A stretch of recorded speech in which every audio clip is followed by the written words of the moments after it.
treadmill. Ernest Leone Gallup. There'll be no meeting before it's time.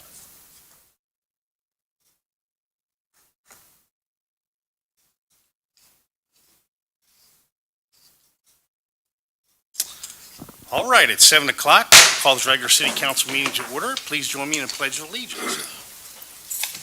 Pledge allegiance to the flag of the United States of America and to the republic for which it stands, one nation, under God, indivisible, with liberty and justice for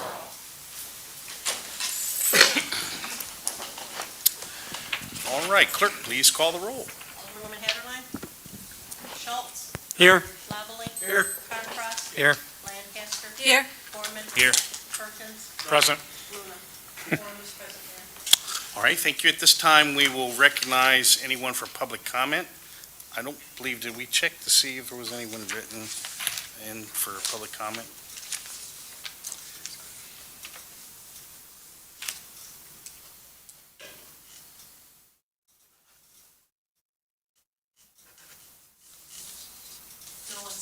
No one signed up.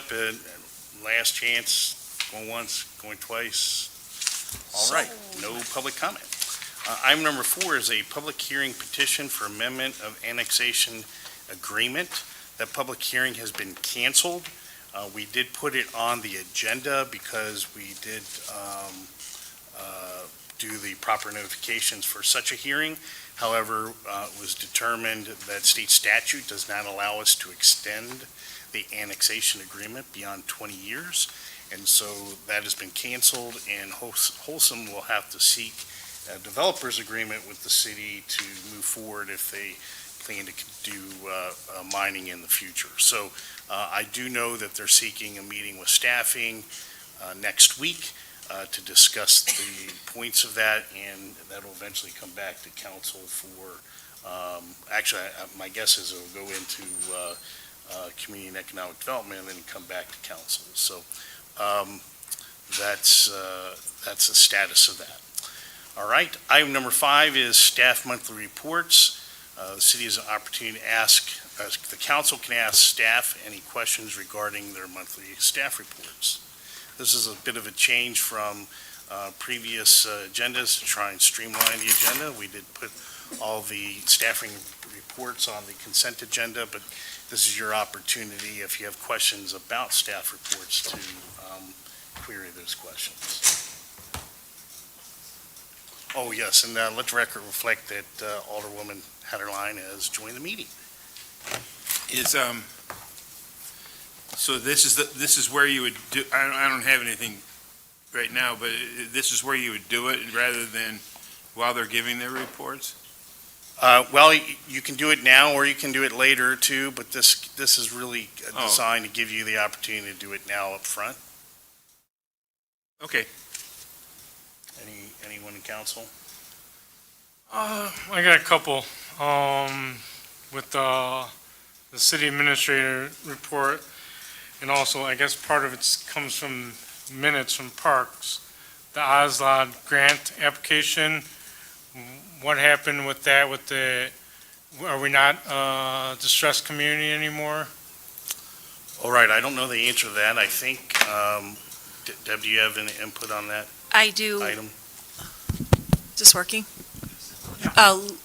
Lou believes that when they evaluated us, they evaluated the entire 60033 zip code. So he has made a re-request for them to reevaluate that and make sure that the zip code they evaluated was strictly our city limits. So that's kind of where it's at right now. Okay, thank you. Another one was from our meeting with infrastructure from Lou's staff report. My understanding was we were going to have a superintendent, not an interim, for Jim's replacement. What changed since we weren't notified until we got this? Well, you're going to be notified at this meeting to make you understand what has happened there. So we came down to 2 candidates. One candidate withdrew, and then the second candidate that you interviewed has basically stated that they do not really want the position, but are willing to serve as an interim until the city finds another candidate. All right, sorry, since this is such a new agenda, I didn't know there was gonna be that opportunity, that's why I was Sure, asking no- these no worries. questions. And then one for Rob, is the old Starline building, are they keeping that, tunnel, or what's going on with that? There's no discussion about removing the tunnel. They have infrastructure that runs through there, some steam pipes and some general, electric. There also is a possibility that there are some city facilities through there. The biggest concern that day was just making sure that it looks structurally sound in order to accept the equipment running over the top of it. And so it still is for people, for them It's- to be down there and all that? It still is. Everything looks great. It's in good condition, with the exception of, he said at some point, nobody knows about that, especially utility contractors. So he said it's not uncommon for AT&T or ComEd or anybody to try to bore into the side of it. Understand. So And then from that thing, because I didn't know anything about it, like most people, did you guys contact the fire department and let them know there was a secret underground tunnel, so if they ever get called, they know? the few of the people I've reached out to, I didn't talk to anybody from the fire department, but most staff knew about it, Okay, but just hadn't seen it before. Some of it was lore. Once I posted a picture of it and showed a few people, it was like, I knew it was there, but I didn't know it was that nice. yeah, it looked nice in the picture, I'm like, Yeah. They used to assemble tractors in one building. I knew take that, them but I to the didn't other know it building. was still there. Yeah, Oren told me about that, Yeah. like 8, 9 years ago. I'd never seen it personally, so when I saw a picture, I'm like, wow, okay. that Yeah, it is looks a- like it's Yeah, cupped pretty well from that little picture. yeah. And I always wondered how the city gave them permission to do that, but underneath a major street. Back in the Yeah, early, right. late 1800s when they Right. built that, yeah. I do have video if anybody wants to see it. Yeah, that's, yes. Well, thank you, Rob. Anything further? No, Mayor, thank you. Okay, anyone else? I actually did have a question for Jim. Okay, Jim, I'm just curious, I noticed on the monthly, or the daily and monthly numbers for the wastewater, and the amount of water pumped, that even though we pumped about the same amount of water in August as we did in July, it was, the amount at the plant was 50% less. So it was the daily average. Are you stating that the wastewater treatment flow was a lot less in August? Yeah, because of- than it was in July. Because of no rain? Correct. It'd be because we had a couple months that was a little less on rain, more than likely. I don't have that information in Okay. front of me to exactly So tell you. I'm just asking, so the rain, because the rain was similar in June and July for each month, but the rain is that big of a factor with what's ending up at our wastewater plant. About 50%. Yes, there is still quite a bit of I out there in our system. Okay. So, I mean, what we have is a flow meter that comes in where everything comes through the plant. We have no control what Right. comes in, what it is. Yeah. It's counted. Yeah, So we just have to treat that. And okay, we can tell a difference, like this month here in September has been really dry, so our flow has been down in that 700 to 800, yeah, typically on what we're pumping in potable water. okay, So, interesting. yep. Okay, well, thank you. You're welcome. Yes, this is indeed an issue that, we have kind of Yeah. discussed many times. I cost everyone money because we're cleaning groundwater that we don't need to clean. Right. And so that's due to infiltration and, which is broken pipes, and then inflow, which is water that shouldn't be going in, so from your sump pump or drainage tiles and such. So, yep, thank you. Sure. Any other questions? I have one for Donavan. Any update on surf?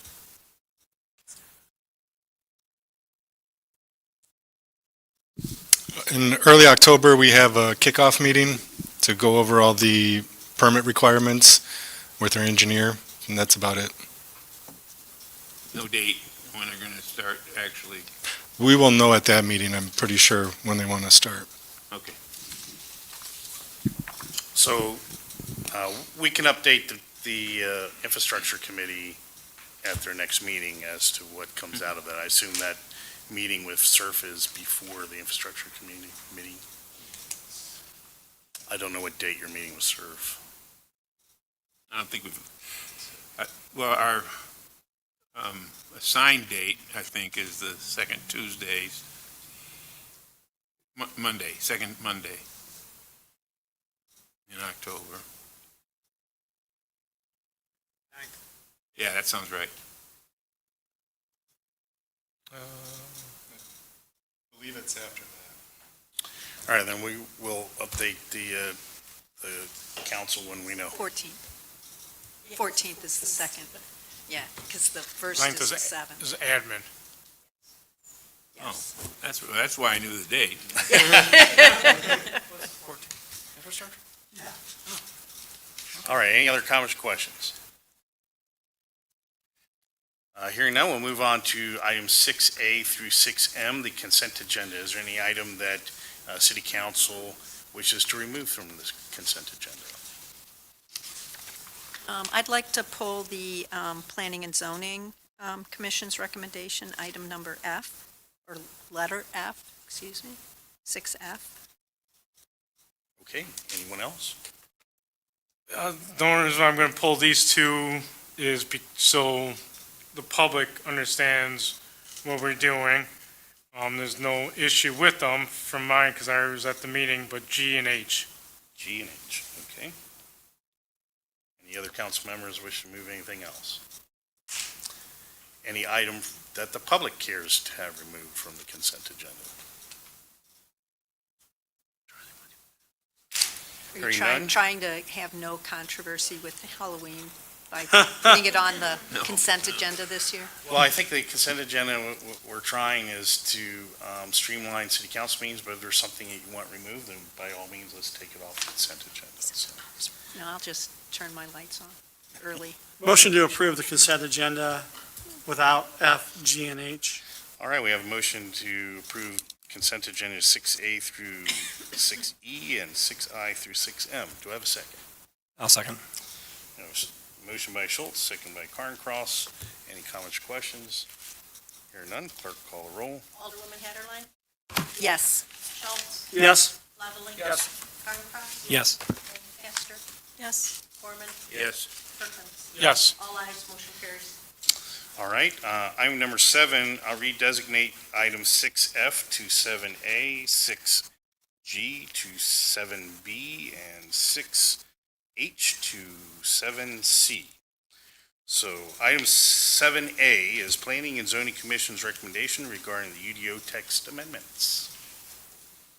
So, couple things. I wanted to pull this because I feel pretty strongly that anytime there's a zoning petition that's going to come before the council, that should be on the regular agenda and not on a consent agenda, just because there's been a public hearing, and even if the recommendation is unanimous from the zoning board, although in this case it wasn't, but I think it's important for the community to know that we're all aware of and are talking about these issues, because these are changes to really important documents that the city council has approved. And whether it's by a zoning change, a variance, or in this case, an amendment to the document, I would ask that we put those on the regular agenda in the future. In this, in specifically with regard to this, I noticed that the memo has been updated for a current date, but I believe it's the same information that was presented to the zoning board. Donavan, is that correct? Yes, with different recommendations, but yes. Oh, so what recommendations were changed from the zoning board meeting to now. Including the Planning and Zoning Commission's recommendation and the areas that are highlighted in bold font, and then removed what was in the Planning and Zoning Commission packet number 6, which included, because they wanted to discuss further the anti-monotony Okay. portion, so that was removed from this. That was kicked back to committee, correct? Correct.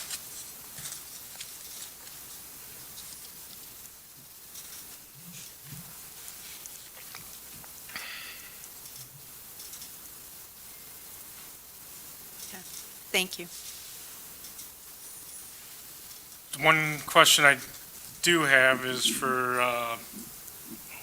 number 2 on your recommendations. Correct me if I'm wrong, but when it states all street-facing facades, so corner lots on the side part, they will have, required to still have some kind of window or whatnot, it can't be a blank wall. Correct. All right, just so the public understands that, because just if you're reading that, if you don't understand, they might think we could have a blank wall and people might get all upset, Yeah. so. No, you're correct.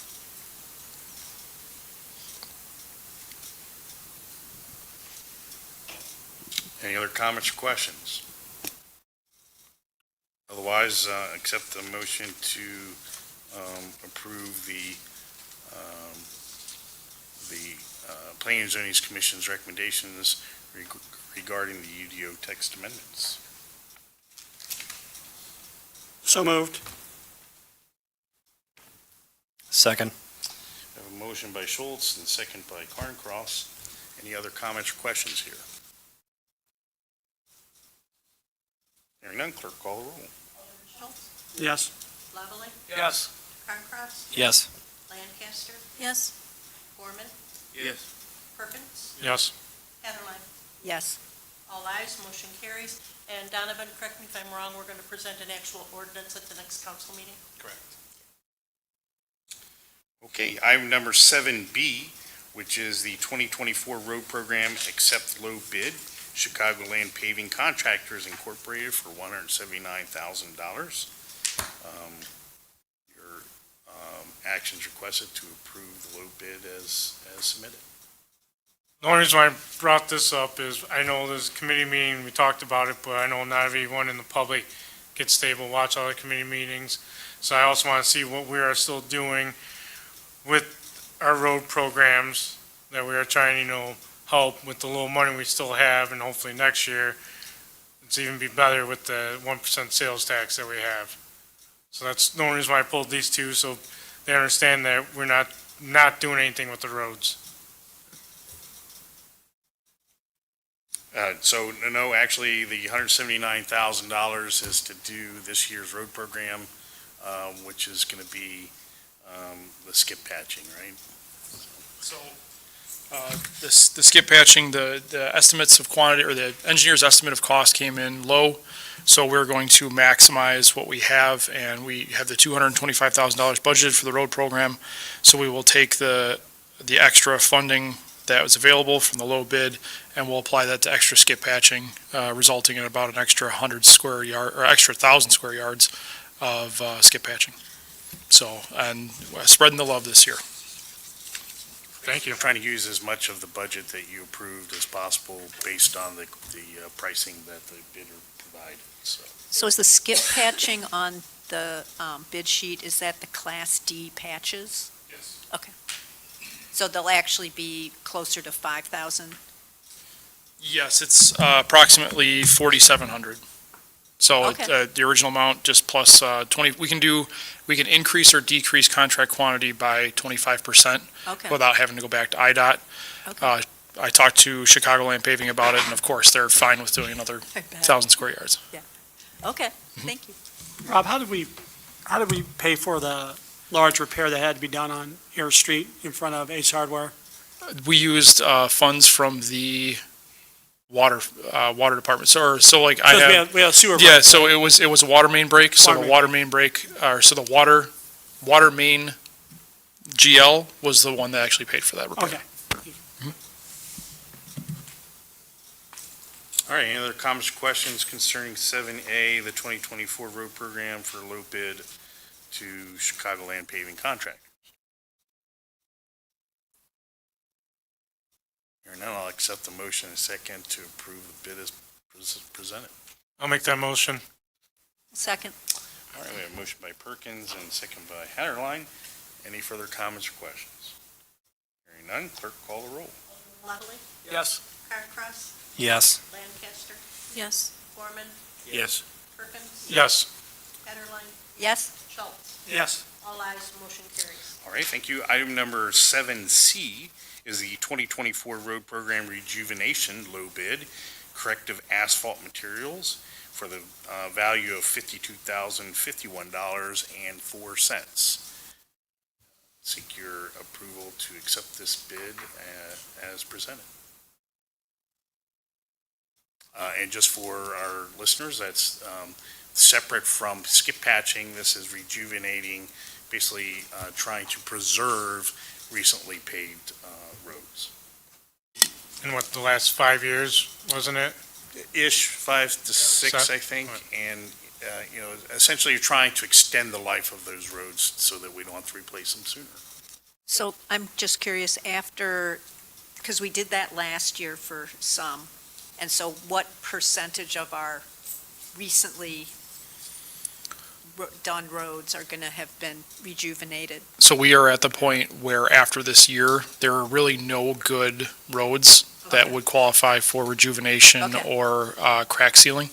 Okay, So, okay, so then we'll be able to just do the previous years. correct. Okay, thank you. Did you, was it Autumn Glen that I brought up? Was that what it was the last time? I think just so. thought that was an older road, but it looked like it might be able to be rejuvenated. We could certainly consider that. The focus was on the stuff that was recently done. Yeah.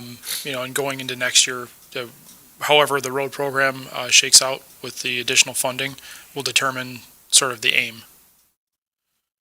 And that's probably a good candidate because there's not a lot of traffic on that road. So it probably has not deteriorated as quickly, but trying to preserve it so it lasts longer would certainly be Sure. noteworthy. Yeah, I mean, there's some cracks, but they're small ones and they could be, patch, Crack filled. crack filled and then maybe then the next year be rejuvenated. Sure. I was just thinking that I do remember we did find some roads that aren't used a lot, that have held up longer. And even though they're the past, what would normally be rejuvenated, they were candidates. But we decided not to do that because we had so many other issues. So, but it might be worthwhile, if we're caught up on the recent stuff, it might be worthwhile to go back and look at that. Motion to approve. I'll second. All right, we have a motion by Schulz, second by Perkins, to approve the 2024 road program rejuvenation low bid to corrective asphalt materials in the value of $52,051.04. Any other comments or questions? Hearing none, clerk call the roll. Alderman Carncross, Yes. Lancaster, Yes. Gorman, Yes. Perkins, Yes. Haderlein, Yes. Schulz. Yes. Lavallee. Yes. All ayes, motion carries. All right, thank you. Item number 8 is the payment of bills. Seek a motion to approve payment of the bills in the amount of $627,372.26. Make a motion to approve payment of the bills in the amount of $627,372.26. I'll second. Motion by Haderlein, second by Perkins. Any other comments, questions here? Hearing none, clerk call the roll. Alderwoman Lancaster, Yes. Gorman, Yes. Perkins. Yes. Haderlein, Yes. Schulz. Yes. Lavallee. Yes. Carncross. Yes. All ayes, motion carries.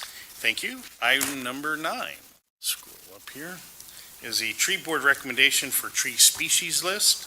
We're seeking a motion to approve the proposed ordinance amending section 6.11, tree, bushes, and shrubs, and section 5.06, section 6, tree planting and care standards.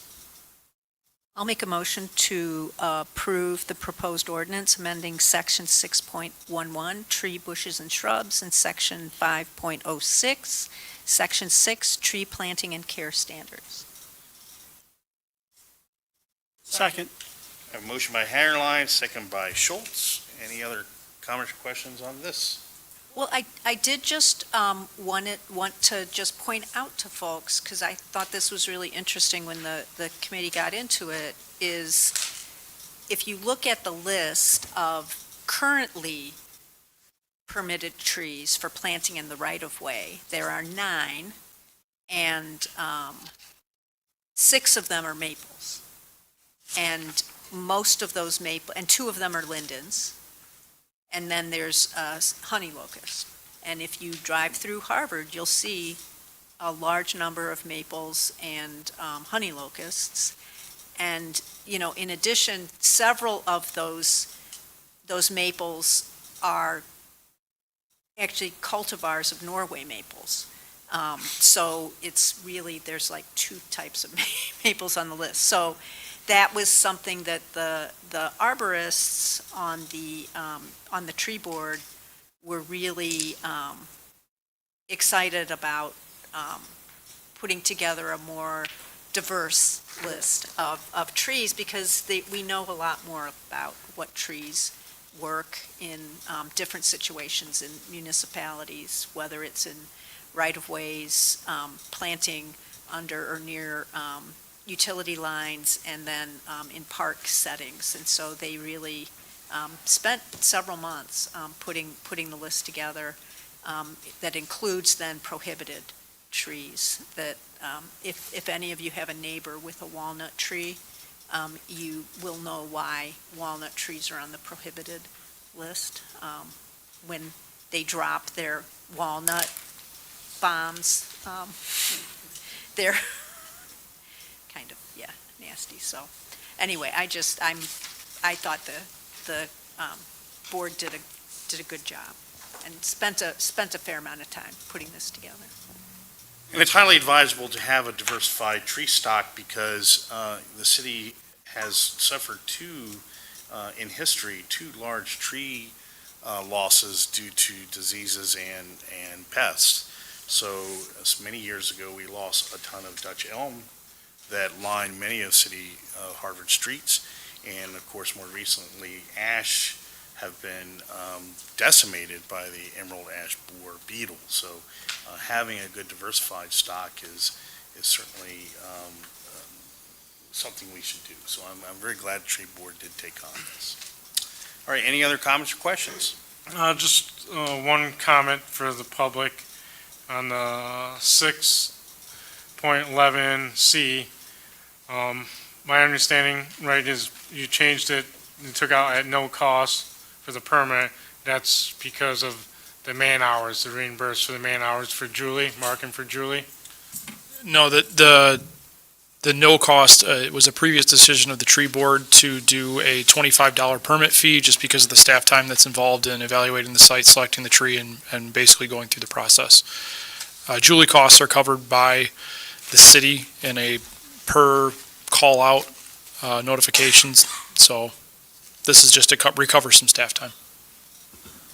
All right, thank you. All right, any other comments or questions? I have one quick question. Sure. If there's a tree on the prohibited list in the Parkway area, are those grandfathered in, or are they automatically removed? If there's a tree, if there's an existing tree, I don't believe we're going to remove them.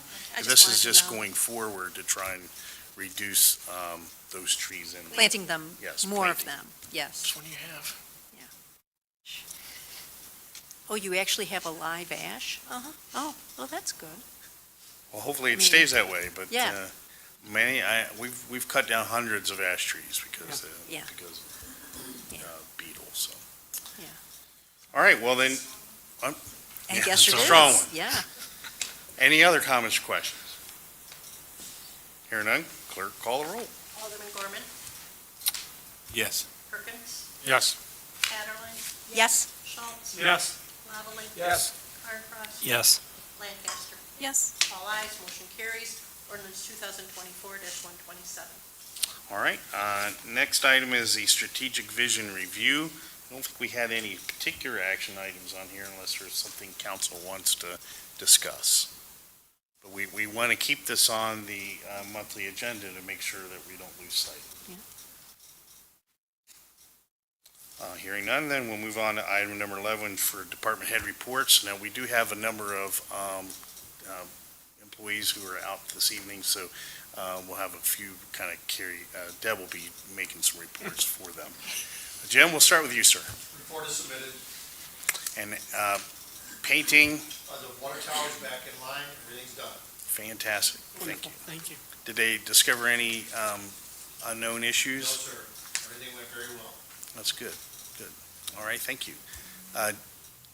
Report is submitted, and also for the 307 Grant Street house that we have an open house October 9th from 9 to 1 for anybody to come and take a look at it. And then the deadline is October 22nd at 12 o'clock for.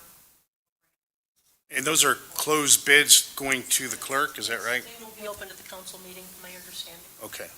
So please share on your Facebook pages or. No, we're not going through a real estate agent. We're not trying to do it like, You can't.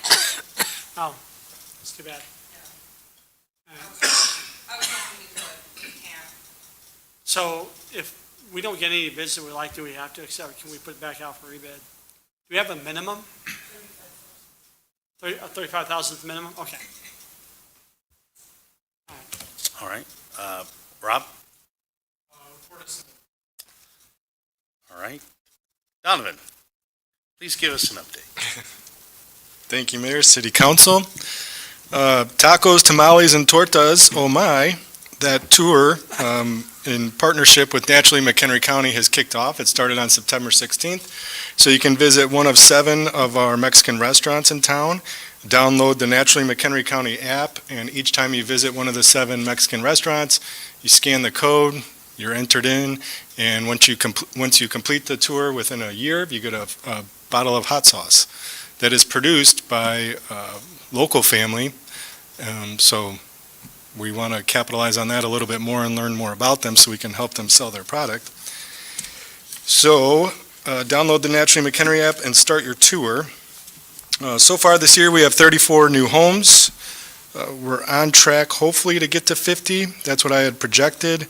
There's a company out of Belvedere that's looking to rent 6 duplexes, 6 units from Greenway. So he'll be popping in soon for additional permits to accommodate them. Last year, we had 13 homes. In 2022, we had 4 new homes. And our general permits, all of our other permits are on track to be about the same as the last couple of years. So everything's trending correctly. Dunkin' Donuts, the signed permits are approved. That was issued last week, and they anticipate being open in 2024. They had a major setback with electric because they had installed a 200 amp panel. However, the project called for a 400 amp panel. That required ComEd to come back out to replace the lines going into that panel, which was a 3-month delay to get ComEd back out there. There was a couple other delays, no fault of the owner or anything like that, but that's what's delayed the project dramatically. Starbucks, we're still waiting on hopefully final engineering plans from them. We may provide a site work only permit for site work on private property only. They're chasing down their permit from McHenry County for the water main extension going into McHenry County's right away. And then hopefully, in October, we'd bring their sidewalk deferral agreement to council for approval. USMG, as you know, they're struggling to get enough power to run the 25 lines that they are trying to run. So they are in the process of installing a micro turbine powered by liquefied natural gas, and that's at a cost of $1.2 million. So they received their approvals from the state fire marshal for the LNG tanks that are going to be there temporarily, and then they'll reapply when they go to install the permanent system. The car wash, as you know, is under construction. They anticipate the building being delivered here in the next week. Funko Junkie Collectibles at 110 Airport Road had their grand opening on Saturday. Alfredo was pleased with the turnout, and Christmas is coming up, so stop in there and get some gifts. Chamber of Commerce, I have had a couple meetings with the new executive director, who I'm excited to work with. She's been hitting the pavement, meeting the businesses, and we went today and looked at a couple spots where they could possibly host some events. One of those being the old Cash Savers or Sullivan's building. The owner there is willing to work with the city and the chamber to have an event in there at $50 per event, which we thought was really nice. It's not the prettiest of rooms, however, they have completely gutted the space and auctioned off all the items that were in there, so you can see across the space now, it looks nice. Needs a little cleaning. The city hosted John Schallert, a business destination expert, last week on the 16th at the Starline factory. John Schallert met with about 30 individuals, majority of them were Harvard businesses, for an all-day event, teaching them how to make their business a destination. And at the end of his presentation and talk, he met with each business for about 15 to 20 minutes, one-on-one, just to inspire them, encourage them, and teach them different ways that they can leverage their business to be a destination in Harvard. Website updates for community development. I've been given credentials, login credentials to work on the website. We really need to expand or have an economic development page on there, and just to clean it up a little bit in other areas. So we'll be working on that over the next few weeks, and I can present that to the Community Development Committee. And going back to USMG, they have been in the process, they paid for it themselves to create a TIF district for their site. If you recall, the city had passed an inducement resolution for them for the creation of this. Tesca Associates is the group that did this study. They just provided us with a draft of the redevelopment plan, and they hope to have their first meeting, their joint review board meeting in October. So we'll keep you updated on that. Other than that, Bob's just celebrated their 2-year anniversary on Saturday, so if you didn't make it, stop in and wish Sam congratulations on 2 years. That's all I have. Who owns the USMG building? Is that Las Vegas developers still? Yes. Wouldn't they be the ones required for the TIF district, not the owners of the property, not the renters, In tandem. in tandem? Yeah. Okay. Thank you. You're welcome. All right, Deb. Okay, we'll start with the chief's report. He didn't have a lot for tonight. He just wanted to let you know that he has a total of 9 signed up for the Citizens Police Academy, and it starts Thursday. I believe they only take 10. So he's almost to full capacity, so he was pretty excited about that. And Deputy Chief Sacco leaves for the FBI Academy on Friday. He'll be gone until mid-December. He's taken a couple vacation days to get ready to go, so that's why he's not here tonight. And that's all he really had other than what's in his report.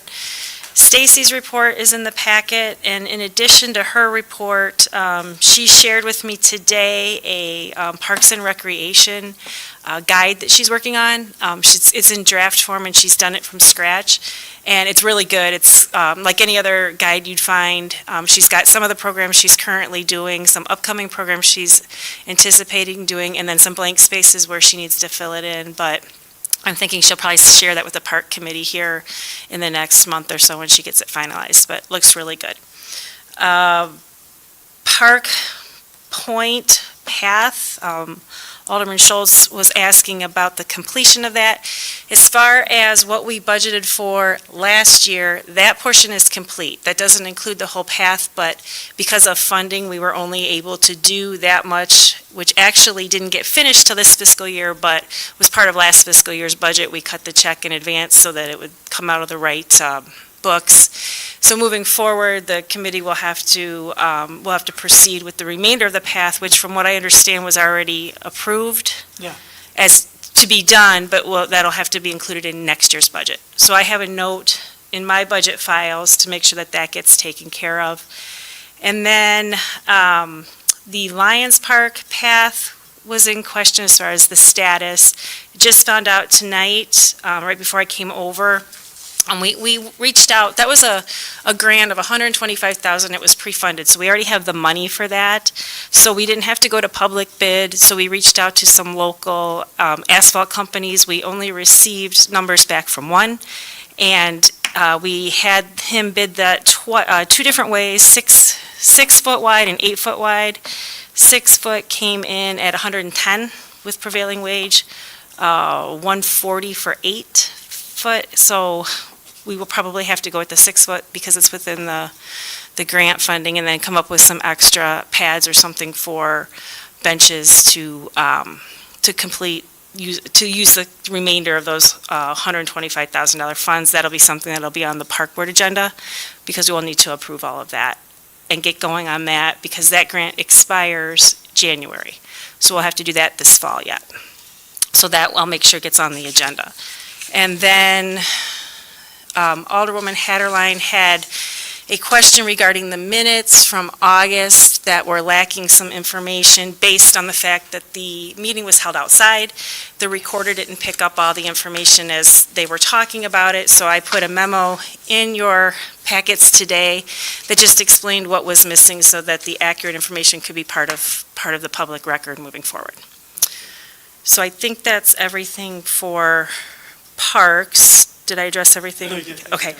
And then for my own report, in your packet, no, not in your packets, if you aren't a part of the administrative committee, you did receive an email regarding tax levy information that if you have a chance to review before the next city council is important, because this year we're going to be doing a balloon levy, and so it kind of gives some information on that, as we don't do that every year, to help with some of your questions you might have prior to that meeting, so that you have the information in advance. And if you need a copy of that, let me know. And going back to the consent agenda, well, 9 generator was on there, and at the last meeting, we discussed how much, using the ARPA funds, which was approved tonight. I found out Friday that the cost of that generator is probably going to be around $500,000. So we're going to have to come up with some, which is fine. We have resources for that. And the good news is that that project won't be ready for completion until October of 2025, because it's, Jim, 35 to 40 weeks out once we order, and we're not even at the ordering stage for the generator yet. So we're looking at October 1st of next year to get that done. So we're in the process of drafting a letter to the IEPA asking for an extension on that, which I'm sure we'll get, because we were able to show that we've taken the steps, and we can't do anything about the equipment delay. And I think that's it. So Yes. then we're just obligating all of the remaining ARPA funds. Unless we get the grant funding between now and then approved, okay. and then if that's the case, we'll have to determine that by December. Okay. If we haven't heard by December, we will obligate the remainder of those funds to the generator, and then hopefully we can get the grant funds to make up the difference Okay, and not have to tap into our tap-on funds. So, gotcha. Thank you. okay, thanks. All right, thank you. Item number 12 is committee reports. Start on this side tonight. Or do you have anything for the council? No, Mayor. All right. Charles? Yeah, the meeting is going to be scheduled for October 14th. I think it's already on the calendar, actually. And I think the big item on that agenda is going to be, staff is going to present something on a sidewalk plan, long-term. I'm sorry, I just said, Lou says that they're going to be presenting some sort of long-term sidewalk idea, so that's, looking forward to that. And on that meeting, that's one of the things that's going to be on the Gotcha. agenda. The other thing that, and just get caught up on all the other items that we normally do in that committee. And then, but I have a question here, and that is, since I'm in Ward 3, we gave a conditional use permit to Gator. They are used parts manufacturing in that old boat, was it Bauman Company. Company building. And I just drove by there again today, and there's 4 unlicensed cars parked right out front. And I want to move the ball going forward to yank that conditional use. Because they've been cited, right, and they, more than once. They're just, huh? Yeah, but there's 2. They received a notice of violation, weren't in compliance, so Ann cited them with a fine. He came in recently, which I think is due coming up here. He came in and asked if he can install a tractor trailer on the side to store things in. We said, no, it's not permitted. So after the date that the fine is due, regardless if he pays or not, if he's still not in compliance, then we'll hold a hearing before city council to revoke the conditional use permit. Okay. So we're following the process to get to that point. We're just waiting on that. Yeah, because that was where I was going. I'm not sure what the process is. Yep. And as long as we're on track to do that, that's great. Yep. But it is kind of an eyesore, and we specifically told him he couldn't do this. Yep. And he's been doing it since day one. Yep. And Ann gets Donovan, to, what's the process if he comes into compliance before that date? it's basically, well, it could start over. So if he goes a year without any violations, great, we could start over with a notice of violation, or it can go right to a hearing before council. Okay, well, I think, given council's concerns here, that they would seek to have a hearing regardless. Yeah. Okay. And then if I could add, going back to the surf internet, that first meeting, that pre-construction meeting is September 30th, so we'll be able to provide you with an update at the infrastructure meeting. Oh, good. Okay. That's all I have. Okay, thank you. Matt?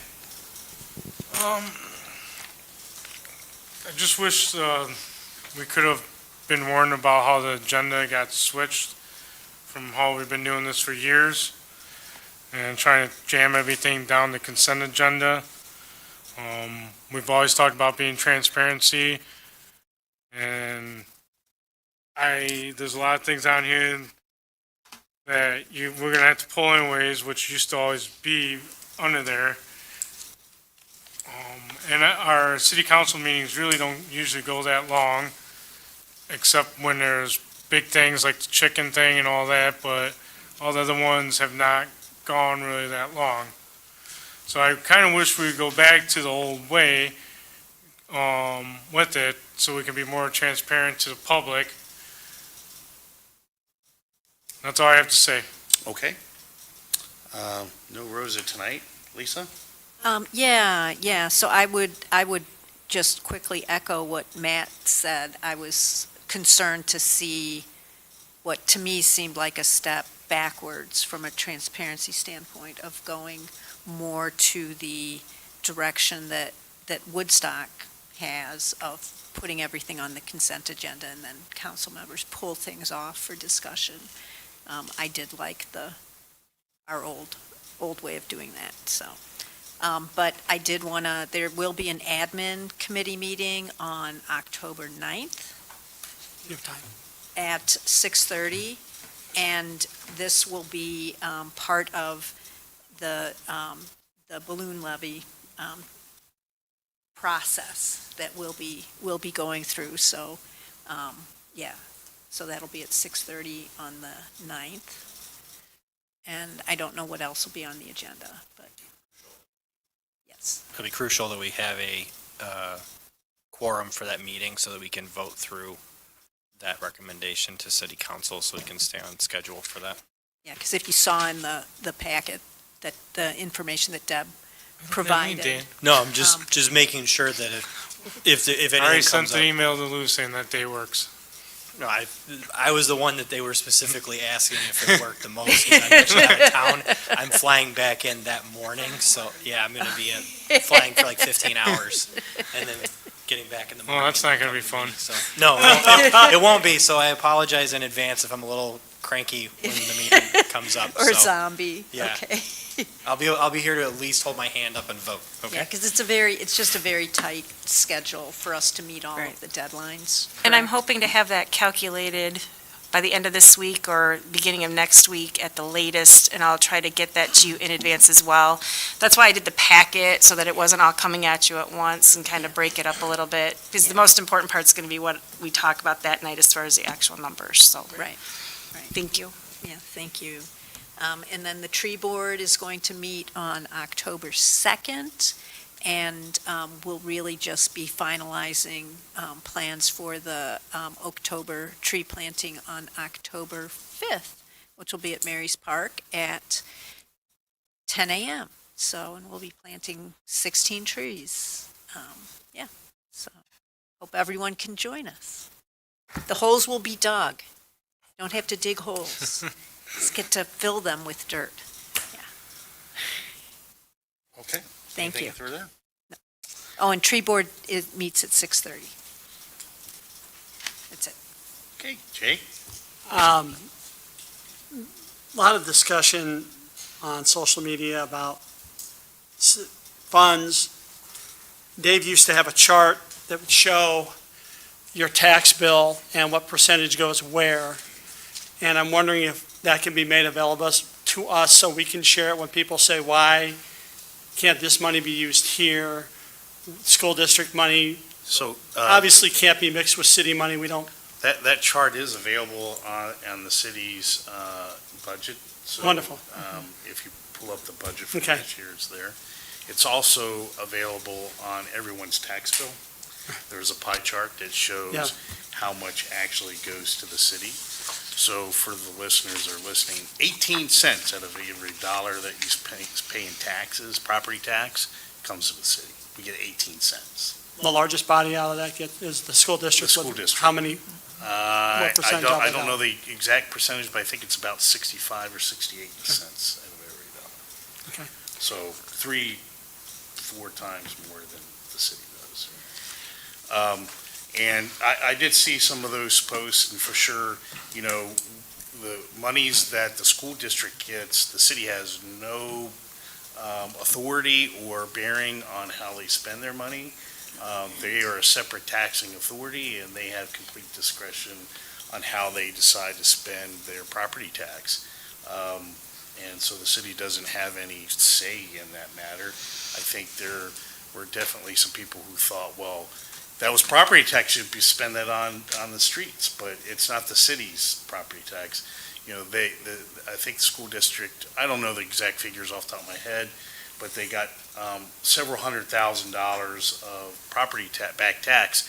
I think the city got on the order of about 60,000. It was $711,000 at the school district. That's what Corey told me.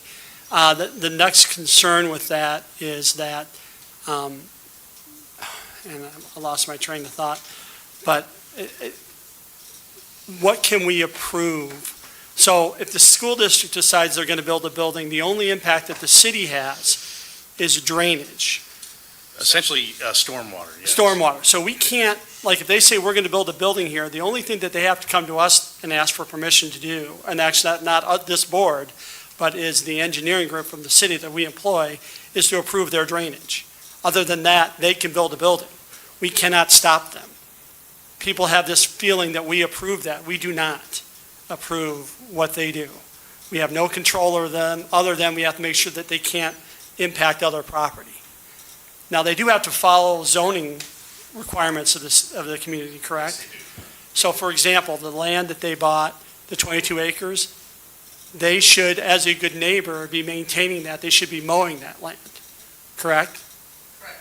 Okay. So, I mean, and I know there's been discussion, Well, and there's a caveat to that. The rules are required to mow within a certain distance of right-of-way. right, So, you know, the entire parcel is not required to be mowed. Is that why Starbucks is a prairie right now? I can't answer that, Alderman. okay, but anyway, just so people know that we can't control what the school district does. Thank you. All right. John, you have anything tonight? Oh, yeah, Mayor.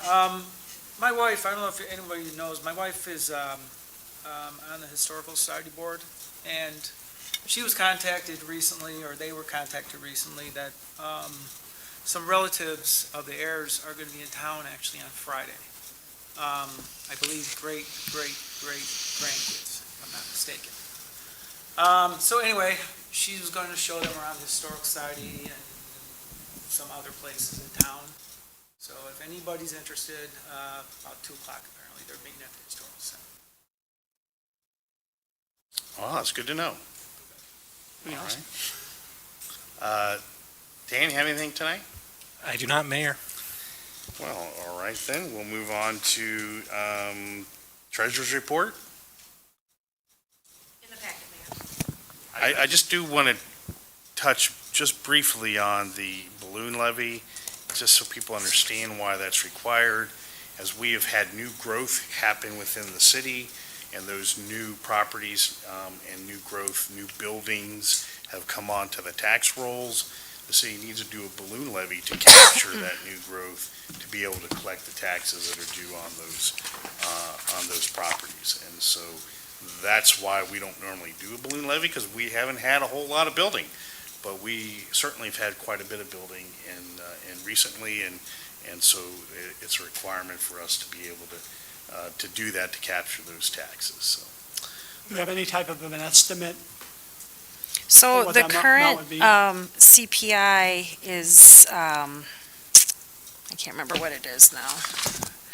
It is 3.4%, so that would be what we would be capped at if we weren't going to balloon. I'm going to more than likely use a 10%, which will capture everything, remembering that we're going to be capped regardless, but that 10% will help us get the rate we need if the estimate this fall comes back lower than the actuals in the spring. You can't go backwards, right? So if we levy too low, we can't capture that, and we will never capture that again, remembering that next year's levy is going to be based on this year, what we asked for this year, and it builds from there. So it's very important that we capture that now so we don't lose it. It's not a tax, that's not the tax, the percentage increase, that's the percentage we use to determine our rate. So it's very important that the public doesn't misunderstand that, no, we're not raising their taxes 10%. We're just using that as our cap this year for our calculations. You know, it seems to me, I mean, I've read this thing over and over again. It seems to me that it's so convoluted. Because if you ask any city, do you need more money? Yeah. Of course. There's all kinds of things we could do if we had more money. So the automatic answer to the first question is, do you want to get more money, would be yes. So why not assume that and then just go back to the cap at the later date when you have the right information and be done with it?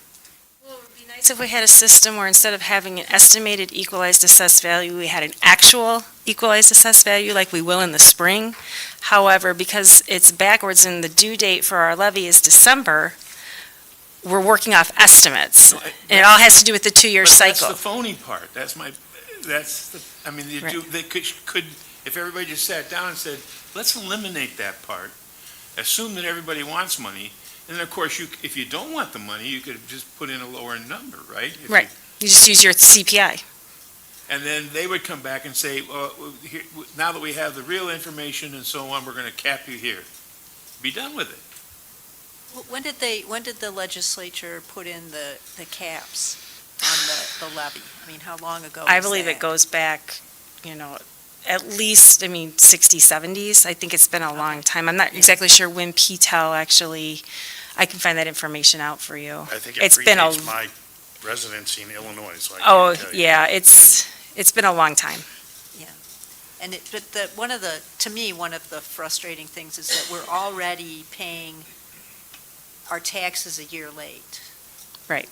So Which is next year, confusing. we'll be paying taxes yeah. for this year, but Right. still with the assessed valuation and the estimating what our taxes are based Yeah. off of. And one of- is still 6 months off. And one of the Yeah. reporting requirements for the county by December is when we turn in our tax levy documentation, we also have to turn in a copy of our budget, this year's budget. But we're collecting next year for next year's budget. So, yeah, it's all, it doesn't make a lot of sense, but No. it is what we have to do. 1991. 1891? 1991. Oh, Okay. 1991, okay. Okay. What did they I- do before that? You could just tax whatever you wanted? Yeah. Pretty much, yes. So you could use whatever, they probably didn't have all the rate calculations and Well, why everything. It was didn't they probably a fix lot the- easier. Why didn't they fix the roads back then? I'm with you, Charlie. Contact your state legislator. The 1991 one? We'll see Doc Brown. Take you back in time. Okay, well, thank you. Item number 14 is the attorney's report. No report tonight, Mayor. And then 15, administrator's report. Do you have anything from Lou? I do not. Okay. And 16, clerk's report. Clerk's report, we have the upcoming meeting dates, and Deputy Clerk Nunez is going to give us those. Planning and zoning on October 1st has been canceled. Tree board will be held October 2nd at 6:30. Community and economic development will be at 6:30 on October 8th.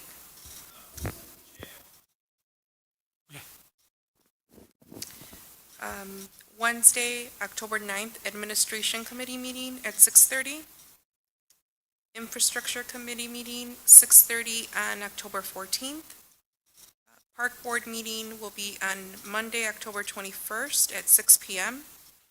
And City Council meeting will be on Tuesday, October 22nd at 7 PM. Okay. I think I have all that down.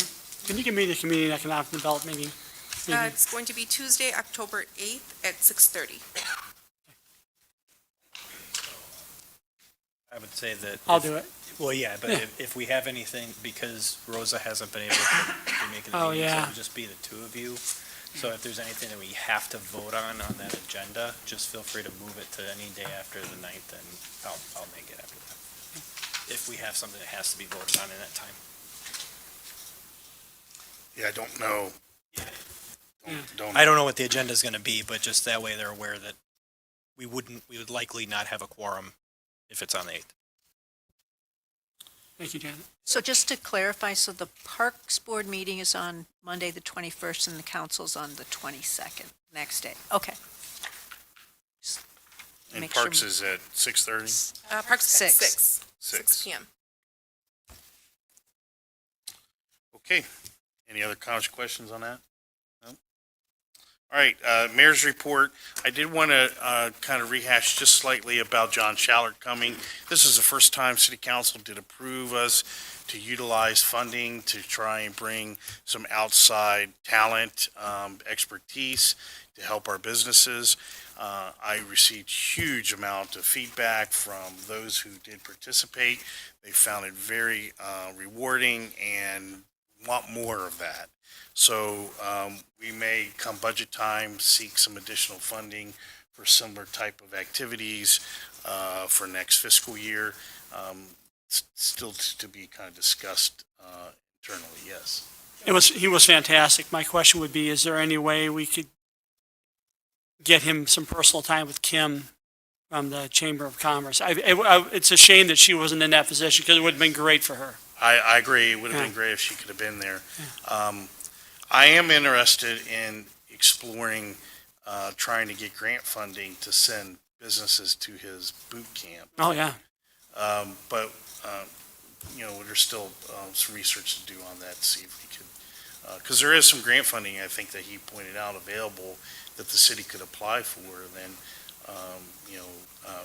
maybe she could be part of a team that would go. So we'll see. That's something that we'll research and see. But I do believe, from an economic development perspective, that was a very a good thing that we did as a council to support the businesses and for them to take advantage of. And so I'd like us to consider doing similar things in the future to provide even more support for our businesses. So that's that. Already spoke about the balloon levy. I did want to talk, because on social media, a lot of the discussions that you've seen there talks about our roads. And so, as you know, this year, our road program is going to be in skip patching and rejuvenation, and we are preparing to start a more robust road program beginning next year, after we've collected more than a year's worth of sales tax that's dedicated to this purpose. We have been kicking around ideas on how to best spend that money so that we get the most efficiency and economies of scale. And things that we have considered, we're borrowing against the revenue stream to get a larger sum of money to start, and figuring out where the tipping point of that is, whether it makes sense or not. That's still being reviewed. Additionally, our engineer is working on creating a very kind of complex plan on how to attack these roads, so that we have previously in the past, when we only had a little tiny amount to spend, we basically gave, at that time, what was the Infrastructure, Streets and Alleyways Committee, the ability to just pick some roads to do, because, hey, we can do 6 blocks, because you could almost throw a dart on the wall of a map, and it would hit a road that needed to be done. And so that's kind of the MO that we were operating under. Now that we have a dedicated revenue stream, we want to be more systematic in how we do this and make sure that we're doing it in a way that it's most efficient to attack the roads.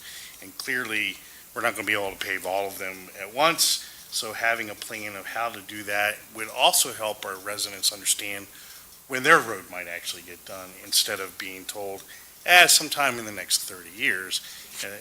At least then we could have a plan that we roll out to the community so they can understand, what direction we're going to go. And of course, when all that's put together, we'll present that to the Infrastructure Committee and then eventually City Council for approval. So that's all I have on that.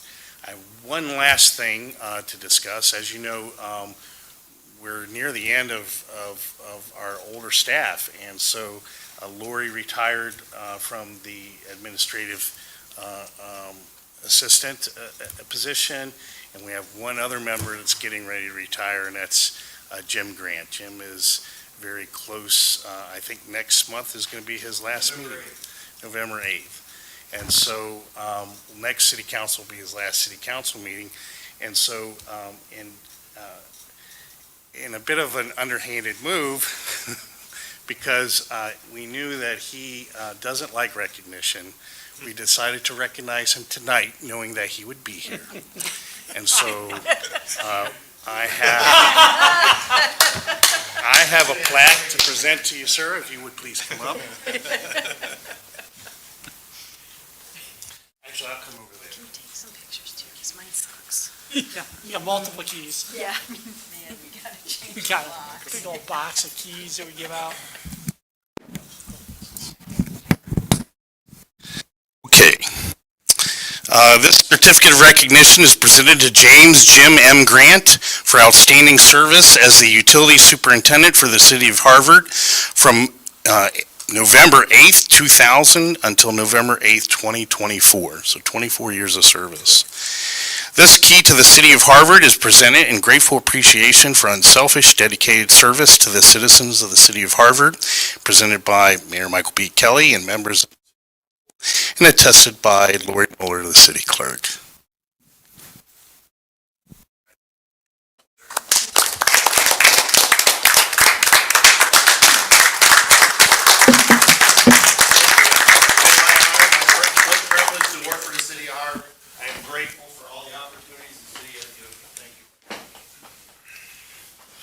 Sure, a lot of people are running around with keys to the city.